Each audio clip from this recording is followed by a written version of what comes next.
Hello, everybody. Hello. I am Rachel Torres. Welcome to day 2 of the Rachel Torres Bitcoin Conference. Oh, that's not what you wanted to do here? It's what I want to do, so no, I'm just kidding. It's Amplify day 2. What did you think of those demos? This is where you clap. Woo! I loved seeing them. It's great to see the hard work of our amazing product team come to life. I'm super excited about our experimentation capabilities. We know the best companies in the world do tons of experimentation, and I'm so excited companies of all sizes are going to be able to do it faster. Speaking of fast, this conference is flying by. We have 2 sessions left in this room, and we're going to run straight through back to back. And our next first up speakers are going to tell us a little bit more about what the best companies do for data-informed product. That's what it is, right? Am I on the target, sort of? Good. That's good enough for me. One of our speakers is not as famous as the other one. I think we all know that. That's fine. Sorry. He is our enterprise marketing director. He's amazing. He's a recovered academic, a recovered investment banker, and now he's building our enterprise growth engine. I guess which one is which. The next one is a legend in the product world. We're so lucky to have him as an evangelist here at Amplitude. I feel smarter every time I talk to him, and you should follow him on Twitter and LinkedIn and Substack if you don't already. So let's hear it for Hien Phan and John Cutler.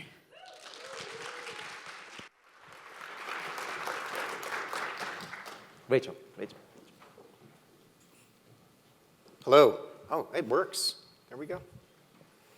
So hello, my name is John. Hi, my name is Hien, and like Rachel said, you're probably here to see John. And that's okay. John is definitely more Twitter famous than me. I think it's like 80,000 followers. I have like 15. 14 of them are like bots, though. I'm one. He's one, but he's one of my followers. And the last one is, besides John, is my mom, but I think she wanted to get on Facebook, but ended on Twitter. But anyways, I promise you a good time, because after all, we're in Vegas. And John and I are pretty excited to provide an early sneak peek into a performance and improvement framework for data-informed product. So quickly, an overview of the talk. We're going to cover some background to our effort, overview of the capabilities, and some counterintuitive observation that we observed through our research, and next steps, and of course, hopefully a bit of wisdom. So first, some background, and for this, we had to go back into Amplitude history. Early on, our customers were just savvy growth teams that, frankly, were just building mobile apps. They were the classic early adopter. A decade has happened, and we're in this massive shift in how companies are operating and changing. Product thinking, John Cutler, product operating models are the front and center of everything we do. Progress varies by size, industry, segments. And at Amplitude, we're pretty lucky. We talk to a lot of customers. Some of you are here today. And they keep asking us questions like, how do we get better at building digital products? How do we stack up? You get the idea. And so that's what John and I wanted to tackle. How can we give actionable and contextual guidance to our customers to help them to be more successful, not which is our product, but overall. Great. Next. So what we developed is a capability model. So you're probably thinking, maturity model? No, a capability model is not a maturity model. So what a capability model is that you start with some element of performance. So in this case, rate of innovation, sustainable revenue growth, increased customer lifetime value, and you create a hypothesis that a group of capabilities have some relationship with that particular outcome. How did we go about doing this? So, in our normal workshops, we speak to lots of teams. We also interviewed lots of teams. We looked at the existing literature. And then we asked some experts who have a high N across lots of teams to kind of reality check what we're doing. So we went really, really deep. This is sort of one of hundreds of these boards. So Varun is still here from Miro. I am his #1 fan. This is how I think, too, which is annoying to some people. OK. So the thing is that product, this was our biggest problem. Product is vast. It's an overlap of dozens of disciplines. you could say product management. Well, not just product management. There's also analytics, there's design, there's engineering, there's marketing, there's business modeling, there's consumer psychology. It's so big. In fact, whole capability models exist for just one of these things. So that was our problem. So we had to strike a balance between detail and then having a model that was usable for you folks. Because all models are wrong, obviously. Hopefully this one's useful. Hopefully. Great. So what we did was we divided the model into two parts. And there is a loop with some capabilities, kind of unique to the product loop. But remember, we had to make it general enough. We have customers here who are marketers. We have customers here who are in customer success. So when we say product, we mean product at the highest level here. You could think of this as a problem-solving loop. Now, the loop has capabilities on it. And the highest performing teams do, in fact, move through this loop more gracefully, nimbly, faster, more effectively. This is legitimately true. But the important thing is it's not just one loop. You'll notice that it's a bunch of integrated loops. So integrated learning informs your strategy. Integrated learning helps you measure things better. So it's not just a simple loop. You could say it's a flywheel, because everyone likes flywheels. OK. The important thing is that things are fractal. And this is one of the earliest things we discovered. People say, well, do an assessment for our company. Your company is not just one company. Your company is dozens of cultures and dozens of things. So you could imagine that a team works through this loop, and they have their particular strategy. And then at the highest level, a company will have a strategy, and they're all related. So that's like one little complexity here. And second, so we've got the loop. Second, we have a set of supporting capabilities ranging from things like culture and operating model to technology, et cetera. Now, you could think there's a loop and there's supporting capabilities. Why did they do that? Well, the supporting capabilities are required to get the loop going, keep it spinning, speed it up, and then when your strategy changes, you have to recalibrate and, in a sense, spin up this loop from the ground up again. A lot of you are in large companies that might be disrupted in some ways or another, and you had a strategy before. You're kind of starting fresh. You need to get that strategy going from the beginning. So what we're going to do now is walk through some of the capabilities in the loop. Boom. So like anything we do in product, we need a strategy, a product strategy, an opinionated view on how to win. Now, there are like so many definitions of strategy out there, as they're like business book authors. But one description that John and I really like is from a book called Good Strategy, Bad Strategy by Richard Rummel. And Richard states that a strategy is not a goal or objectives. A strategy is actually a battle plan for action that is designed upon a unique set of attributes or condition. Richard calls it kernel, that set a company apart from its competitor and result in exceptional growth. Now, to bring this first capability to life, and all the capabilities, we have an example, an imaginary fintech company whose product strategy is to help people align their banking activities, such as savings, investing, or spending, with their ethics and belief. The kernel is that the ethics angle will get more loyal banking customers, inspire a mission-driven team, and then, of course, help them acquire customer more cheaply. So you have your strategy, you have your battle plan, but you need a mental model to describe how it all works, to describe value creation.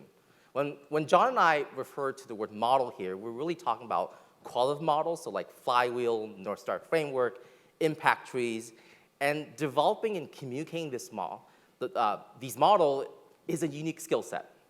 So back to our example, the fintech company uses the North Star framework, and their North Star is primary bankers, individuals who have decided to make their company their primary bank. And growing this North Star is a function of ease of funding accounts, providing banking insights, and integrating banking across their financial lives. So you have your strategy, you have your model that describe value creation. Now you need to add minimum viable measurements to the model. So the question here is, can a company take a qualitative model and measure it quantitatively? So back to our example, who's the fintech company who North Star is primary bankers. Their metrics is the number of unique users with direct deposit and spending in the last 30 days. Back to John for the rest of the loop. Awesome. So you have an opinionated strategy, you're able to get it out of your head into a series of qualitative models, and then add measurement to the model. The highest performing teams do these things a lot better than the teams that are not quite as effective. At that point, though, you haven't really built anything yet. Well, not yet. So the next step is you need to detect what we call leverage points. And so those are places where if you apply a little bit of energy, you can create outsized results. It's where you focus your experiments. It could be called prioritization, but it's not prioritizing what to build. It's prioritizing the leverage point that if you focus your energy there, you're going to get outsized results. And these highest performing teams make just better decisions when it comes about where to focus. So example, in our fintech example, maybe funding the account is a point of leverage. Anything and any experiments they try there are going to have potentially an outsized result. Okay. Let's see. 1, 2. Okay, but we haven't built anything yet. So at this point, you need to place the right bets. And I actually don't care what you call them. You could call them projects or features or wingdangs or anything like that. But at some point, you're going to do something to influence those leverage points. You're going to design and build experiments to do that. Now, these highest performing teams just make progressively better, incrementally better decisions on how to design these bets, how to run better experiments. And so, for example, in this case, maybe they add one funding source. Their question is, does it help or hurt conversions? Now we're kind of not in the weeds, but we're into the building and designing and the experimenting side. Next, you need to understand the impact of those bets. So this is one of the keys, not just on the immediate conversion, but on sustainable and long-term and differentiated growth. So these teams that do better at this not only are experimenting for something they can act on right now, but they understand the impact of that thing on what matters in the long term. So for example, maybe in this case, they improved funding efficacy, but did it actually increase the likelihood to become a primary banker? That's the real question that you're getting at. Then finally is one of the most important things and something you need to look at your company. Are you integrating learning back into your strategy, into your models, into where you focus, into how you measure, into the experiments that you run? And even the most data-driven companies in the world, when I talk to them, it's like, well, we're A/B experiments all the time. I was like, well, does anyone know about them? They're like, no one really knows about them. So in this case, the example, maybe we find out that we in fact did improve conversions in the bank, but not long-term retention. Aha, okay, but did we integrate that learning back to the rest of the company? So where do teams encounter trouble when they're moving through this loop, and how can you use just this loop part before you get into the other capabilities? Well, there's many reasons why things could go wrong, but you could just start out asking where you're getting friction. So some teams can't ship anything. They just don't make great design decisions, or they ship things that are unusable. And some teams struggle when it comes to integrating learning. They actually ship things, and they actually understand the impact, but they don't spread that through their organization. And some teams don't have an actual product strategy, an opinionated strategy. Moving up into the enterprise is not a strategy. Okay, it's super, it's general. Now, some teams have a reasonable strategy, but they can't operationalize it. So it's up there, the slide, the 3 bullets, everyone's like, nod, nod, nod, V2 mom, you're all set. But then when it comes to actually putting those pieces into motion, to creating the models and aligning people, deploying the strategy, they have trouble. Some teams are what I would call functional feature factories. The designers are working, it's fairly usable, they ship things, it kind of works, but they never know if anything that they built actually had any impact. And then some teams actually have a reasonable strategy, can ship bets, can learn, do all those things. They just make consistently not great decisions when it comes where to prioritize, where they're focusing. So you can see just at the highest level, you can start to think about where is your team working. So theory of constraint says that your system is constrained by a small number of things at any given time that move around. So you don't need to improve everything. You just need to actually improve the area that you're experiencing trouble in. So that's the loop, but the loop does not magically spin up. Yes, the loop does not magically spin up. Spinning up the loop requires supporting capabilities. So for the next part of the talk, we'll describe these supporting capabilities, but importantly, how they accelerate and drag on the loop. We'll dwell deeper in some areas and others in the interest of time. So with that, we'll start with culture and operating model. So the first part is— This is really important. Yes, how initiatives get funded. Basic here is you want to move from a project-centric funding model to a product-centric funding model. A funding model that encourages innovation and experimentation, but still aligned to the overall strategy. So progress looks like companies that have fluid allocation of funding to product initiatives with momentum. They double down on things that work, they nix things that doesn't. Drag, well, you have companies that have big batch project funding with zero room for experimentation or growth. So funding is critical, but so is how your team is aligned, right? So what we need is value chain aligned teams, ideally aligned to your company's strategy. Now, we know that a lot of companies shift their org, Amplitude sometimes too, but if that's the case, then the org needs to reflect what your customer value. And this applies to non-customer facing teams like platform teams and data teams. How can they trace the value of their work to what the customer cares? So progress signal here is very simple. Teams can easily trace the value work to external customers. Companies who does this really well generally provide better customer experience. Drag signal, on the other hand, is there's lots of dependencies. You conduct zero experimentation, and generally companies that don't do this well have a degraded customer experience. So we have funding, how you fund your initiatives, how teams should align, but we haven't talked about how teams should operate, right? Teams should have actual inputs in the near term while still focusing on the long-term view. Now, we observe many companies think big, but they aren't able to ship or learn quickly. Other companies are, air quote, agile, but they know not how to work small. Effectively, they don't have a product strategy. The highest performing team think big and work small. So progress signal is that teams have a clear, quantifiable, near-term focus, but they're confident that they're contributing to the long-term success. Drag signal is lots of reactivity on teams. They're constantly chasing silver bullets, and they're continually pivoting. So we cover how teams should operate, funding, but we haven't covered what kind of leaders are needed for data-informed product way of working. Data-informed product working requires leaders with modern digital chops. The work experience matters. You need digital leaders that have firsthand and recent experience at doing this because, frankly, the state of the art is constantly evolving. Now, this doesn't mean that leadership experience, negate leadership, general leadership experience. It's a balance of both. So progress signal is companies that have leaders who provide rooms for their team to experiment. They have actually a digital strategy, not just a business strategy. And drag signal is you have companies with lots of big bang strategy shifts, less leeway, and a lot of reactivity. Cool. So we'll run through some of the next ones. This is kind of well-worn research, but just it might be a summary. So there's 3 skills or capabilities around psychological safety, experimentation mindset, and what is called double loop learning. And I'll just run through those. So Amy Edmondson coined the idea of team psychological safety, and it's a shared belief held by team members that things are safe for interpersonal risk-taking. It's safe to experiment, it's safe to take risks, it's safe to question the status quo. And this very much holds up when you look across particular teams. So a positive signal there is you will see opportunities for people to raise their hand and pull the andon cord and say, I don't think this is working out the way we think.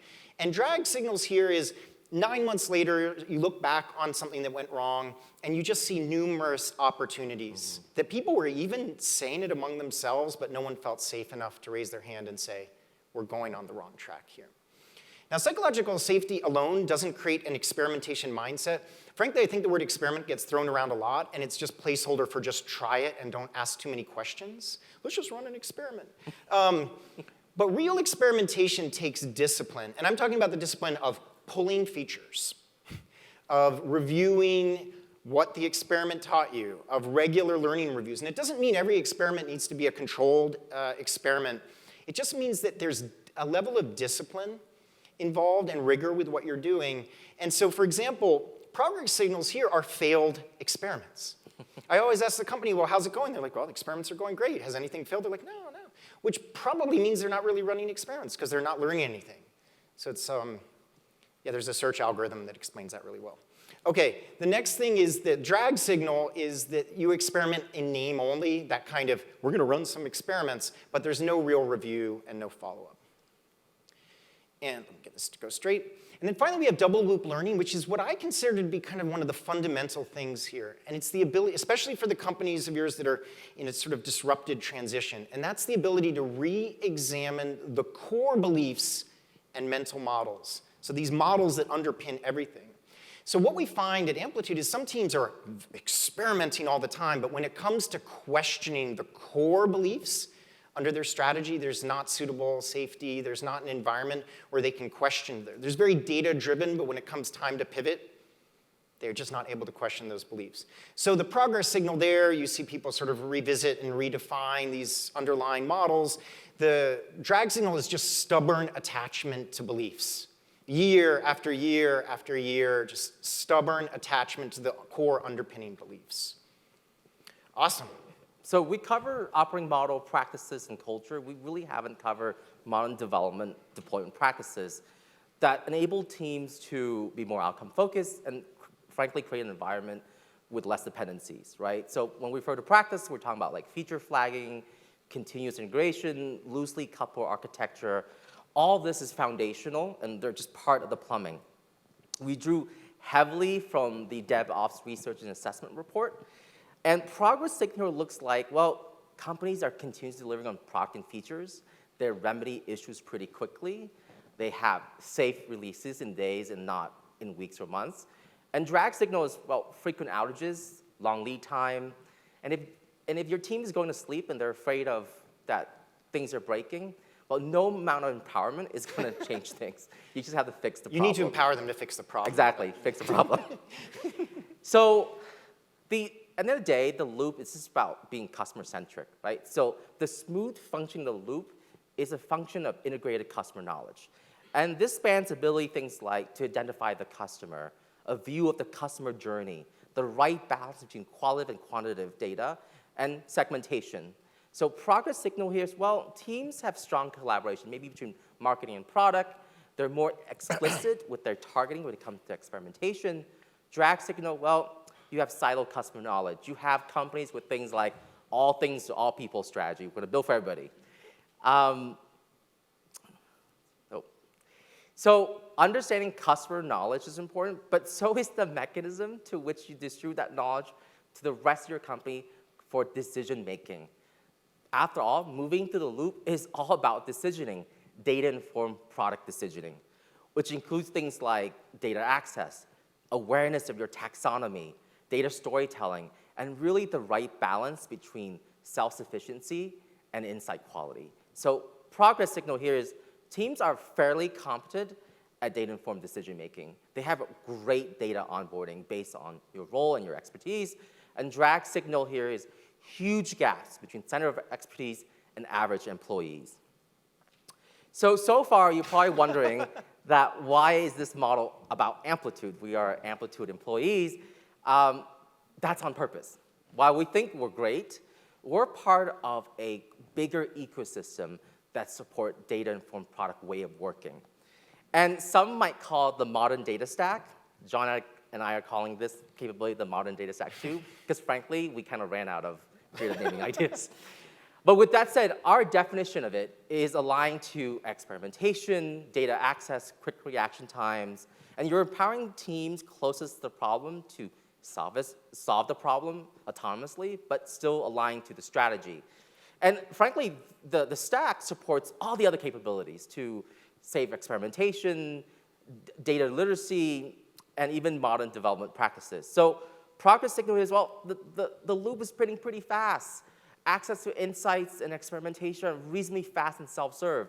And drag signal, well, one team processing all insights and experimentation, too much dependency for innovation or speed. Awesome. So that quick summary, so we have the 7 capabilities. There's these interlocking loops. We could call it a flywheel. We've got these set of maybe a dozen or so supporting capabilities. We have a lot more to do. But one thing is if you're like, oh, that's just common sense, that's actually good. Because if you're saying that this is uncommon sense, that would be a problem. Now, one important thing here, if there's one thing to take away here, is that often people come, especially to me, or the people say, well, just how do we fix that? And kind of like a doctor, I need to look at, there are some problems in product that have a root cause, and you can just say, take this bit of medicine and everything's gonna be fine. But so many things in product are complex and interlinked. Example, you don't have the right funding structure, so your product leader gets sick of it and leaves, and then you don't have the leadership, and then the data leader leaves, and then the modern data stack breaks, and then you're just going round and around the loop. So a lot of it is more like addressing sort of chronic or complex challenges. You just can't pin down a root cause. Now, you can in some cases, but not in others. But in talking to product leaders, the big thing we get is, okay, John and Hien, we get this. We've gone through this already. Okay, but can you just tell us what to invest in right now? I get it. It's all common sense. Yay for common sense. But where do we focus? And we really think that this is almost like, for many companies, this is not a trivial decision. Because you know what? Here's the talk I had with the CPO. The CPO was like, John, everyone's giving me books. I mean, I've got to accelerate. I'm supposed to empower the teams. Then I'm supposed to blitz scale this. And then I'm supposed to create a fearless organization. Like, I get it all. It's all great. And I've become, I used to be that person who's antagonizing those leaders, but now I've become a lot more empathetic. Like, this is a really hard decision. Do you sort of hire everyone with the chops, or do you try to build it from the ground up, or you build safety? It's not a trivial decision at all. So what we wanted to end with is some what we would call like the uncommon sense, the counterintuitive things that we see many, many organizations get wrong. And then we're going to give you a link to this assessment that we're going to beta test, and we'll send you the assessment over time so you can explore the rest of the model. So number one thing, companies are wasting an incredible amount of money on context-free improvement. Well, I heard we have to do OKRs, so everyone's going to do OKRs. I heard we have to have small teams, so we're going to have 600 small teams. And a great example here are these disrupted large enterprises that are just trying to monoprocess across thousands of people, or frankly, like a startup that's like, I guess we need to grow up now, so we need a grown-up leader, and the leader's not the right thing for the context. So that problem pervades. So either copy and pasting things which should actually be customized, or spending forever customizing things that could actually be copy and pasted that are fairly stable. So that's the number one thing. We're going to go into more details in future talks, but if there's one thing to consider is, what does your context represent? And in general, if there's more disruption and things are more dynamic and things are more complex, you're going to need to experiment more. You're going to have to be more open that a lot of things you don't expect to happen will happen. The next thing is not to harp on the dependencies thing, but every time you say, well, what's the problem, people will say dependencies. But they still underestimate the impact of dependencies. And my joke with Marty Kagan is like, Marty Kagan, that's great, but if all the teams are dependent, it doesn't matter how much you empower them, right? Like, you need to empower them to reduce the number of dependencies to do these things. Routinely underestimated. And not just the hard dependencies, but also the soft dependencies, like waiting for the CEO to bless something, or needing context, or needing data, or dependent on other teams for emotional support. There's so many dependencies across. Dependencies are not inherently bad, but teams routinely underestimate just how much impact they have. So here, what you need to consider is, what are the hard and soft dependencies, and what's really dragging down. These modern product practices we talk about almost require a level of aligned autonomy. They will not work. If you have to plan your roadmap a year in advance, there is no way you're going to experiment. It's just the end of the story, right? And so you have to figure out, so that's your dependency at that moment. You're dependent on your annual budgeting process. That's your core thing. And the last counterintuitive observation is that there's a huge difference between the dominant traditional model for analytics versus data-informed way of working, right? And a lot of you probably encountered this, right? Which is, you have a question, you send your analyst, they give you a dashboard, a KPI, you have a question again, you go back. But product-like working is pretty different. It's predominantly a problem-solving situation with a lot of creativity. It's not a delivery process. So if you have a data leader who hasn't really worked with a product team, they really don't appreciate that. So data-informed product requires a shift in mindset, tooling, and structure, and technology. So consider, what does your savvy analyst need to do to learn about product, to become more product-oriented, and what is And your vice versa. and vice versa, right? What is your product leader needs to learn about data to become more data informed? So we definitely have more insights to share, and in interest of time, we focus on key areas within the loop. We will share the model, both the main loop and the support capability, the description, and what accelerates them. We did some counterintuitive observation, and as John and I stated earlier, we really want to provide contextual guidance to help you all improve. So yes, like I said, we have still a lot of work to do. Here's a quick roadmap of our efforts. Our next goal is to deliver a beta of a self-serve assessment. We just almost knocked off share model publicly, Hien. Oh, that's right. Yeah. Yeah, there we go. minutes from now. And then hopefully a public self-serve assessment and improvement plan for y'all to access.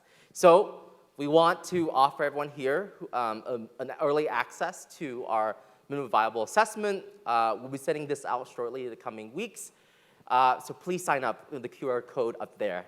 And thank you. John and I are grateful for you to be here. And Rachel is going to come back and lead you Thank to you the all next so one. much. Thank you so much.